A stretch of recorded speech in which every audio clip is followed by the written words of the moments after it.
Hey guys, welcome back to my channel. My name is Brian and this is Brian on an Island, where we do tech and gaming.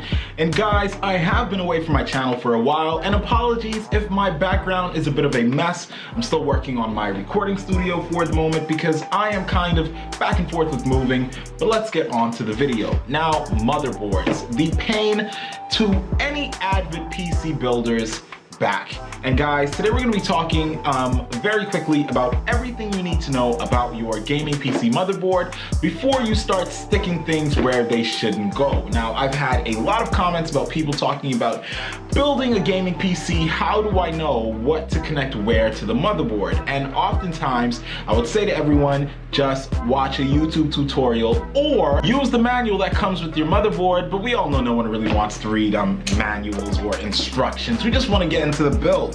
No one wants to see what the instructions say. So as you can see, I have in my hand boxed this motherboard, and this is a H110MK motherboard. It's a very old motherboard, and it is a small motherboard as well. Now this one is a Windows 10 ready motherboard. I bought this a really long time ago from auction, but we're just gonna head in the back over to the test bench, and we're gonna talk about everything you need to know before you plug this bad boy into your gaming PC, things you should watch out for, what to avoid, and the really hard part, connecting your PC buttons to this motherboard.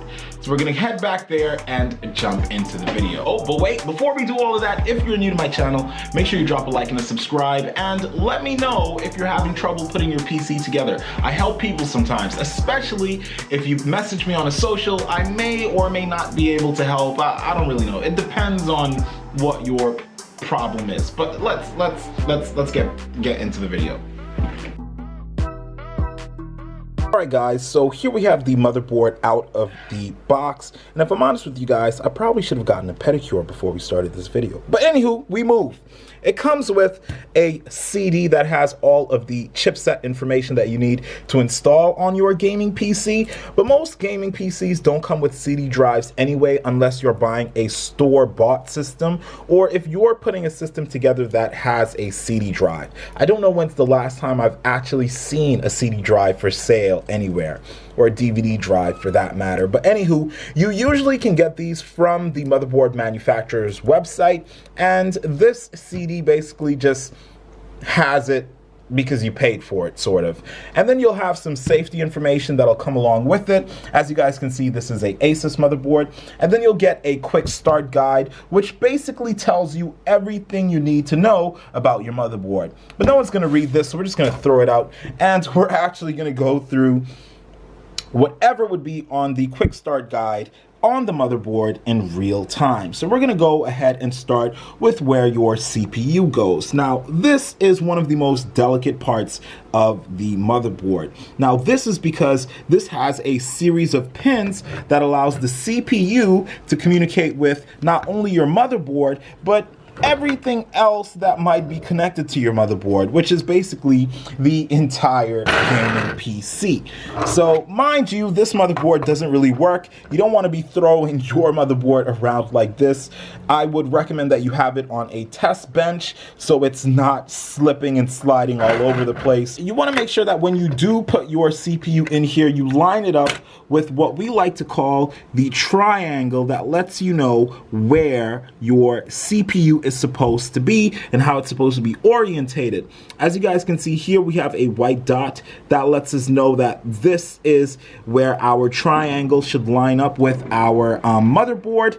And then you would just put this down. You can also see the triangle on this side, and you would clamp it in, and that would have your CPU nice and secure. I wish I had a CPU that was compatible with this motherboard so you guys could have actually seen me put it in, but I don't have one, so a bit unfortunate. And then the next thing that you're going to want to look at after you have your CPU installed is you're going to install your cooler. Now this is connected to what we like to call your CPU fan header. I'll see if I can get this to zoom in, and this is what it looks like. Your cooler might have a 3-pin, which means that it might be at full speed at all times, or it might have a 4-pin like this one has on the motherboard, which means that, you know, the cooler will be running at RPM fans to suit the temperature of the CPU, which keeps your system a lot cooler. I would recommend, if your PC has several fans, instead of just connecting them randomly to any header that you can find on the motherboard, get a splitter so all of them are connected through the header, and it keeps your PC a lot more quiet while gaming. So that is a big heads up for you guys to watch. Now, something else that you guys are going to want to look at is your 12-volt connection, which is here. Now, you guys can see it says it on the motherboard as well, which is a big plus. But sometimes you'll find that the way that you're trying to connect it doesn't really go in, and that's because this has a specific way of being installed. You can see that the header has two squares, and then it has these half square hexagonal type connections. You want to make sure that you're installing that properly, or else you'll just be trying to jam it in and it never really fits. So keep that one in mind. Then we're going to look at our main power plug. Now, this is on this side of the motherboard, and this is where that big plug from your power supply gets plugged in. It has a hatch to the back side to keep it secure, and you want to make sure that when you do plug this in, the power supply that is connected to this PC, you want to make sure that this is in and only in on this PC. Now, some people might be watching this video because they're looking at building a mining rig, and they might have 2 or 3 power supplies that are going to be controlled by one motherboard. You want to make sure that if you have a power splitter, this is connected and goes to both power supplies. What could happen is this controls how much power is given not only to the motherboard, but components that are plugged into the motherboard. So if you have one power supply connected here and the other one is just jump started, then this kind of might blow your motherboard or your RAM, which is something that we would like to avoid at all costs. Now we have your CMOS battery. A lot of times your computer might do weird things. For example, it might hiccup on startup, it might freeze coming out of sleep, it might not notice RAM or plugged in devices, and sometimes the quickest way to reset your CMOS is by coming in your motherboard, popping this bad boy out, which is quite easy to do, and you just put it back in or replace it, and that should clear your CMOS, and your PC should stop acting all funny and weird. And then we have our RAM slots. Now, this I believe has DDR4 RAM. I'm not too sure because I haven't really built anything with this motherboard off the top of my head. Let me just get this out of the way. But it's pretty straightforward. You just unclip these to make sure your RAM slots are open. And when you slit your RAM in, it should slip down and everything should be tight and snug. Moving forward, we have on this side the PCI slot for your main graphics card. Now, this motherboard is a very small motherboard.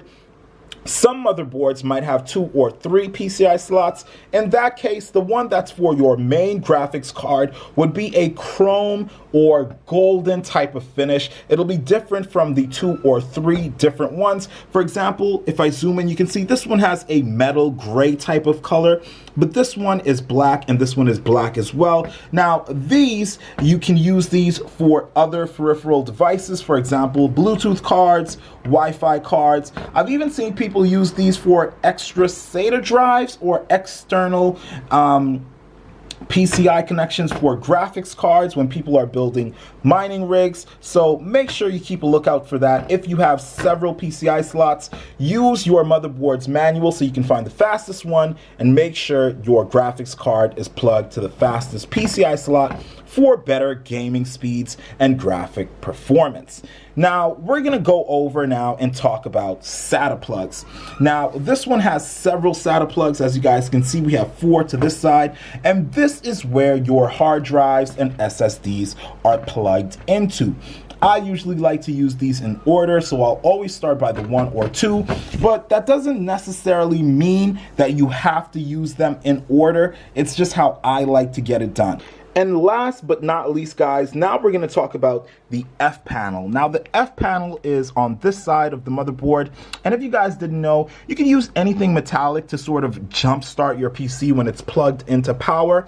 And that's usually done with the F panel. If you have a screwdriver, or I even use a key sometimes, it's really great just to get your test bench up and running before you hook it up to the case.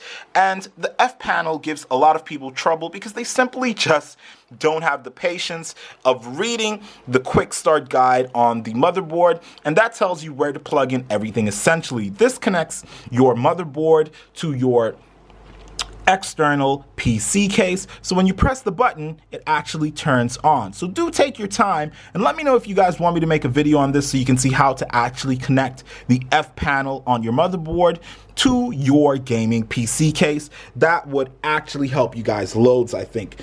So guys, I think that is everything that you need to know for a novice PC builder in terms of the motherboard. You want to make sure that when you are touching your motherboard, you either have something that is metal connected to your body so you're not going to short circuit anything on here. This motherboard doesn't really work. It's sort of a prop, so I'm just touching it and probing it everywhere. And I really hope this video helps you out. And if it does help you out, make sure you leave a like and a subscribe. And I will see you guys the next time I upload. Thank you guys so much for watching, and I am out.